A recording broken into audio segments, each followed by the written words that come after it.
South Korean actor-rapper na si Kim Min-jae discharged na from the military bilang active duty soldier. Kayo po ba si David Licao? David Licao ko, ni-reveal naman ang pinakamalaking kinita sa loob ng isang taon. 10 million? Higher, siguro. 30? Higher, yeah. 50? Somewhere, ikaw na lang siguro, yeah.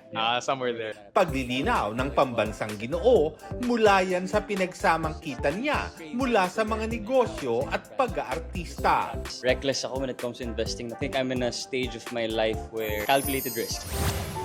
Veteran actress Delia Razon, pumanaw sa edad na 94. Kilala si Razon o Lucy May Reyes sa totoong buhay na pilar ng Philippine cinema.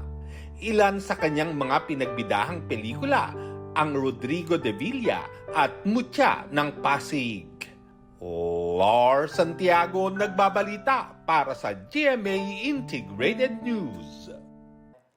Huwag magpahuli sa mga balitang dapat niyong malaman. Mag-subscribe na sa GMA Integrated News sa YouTube.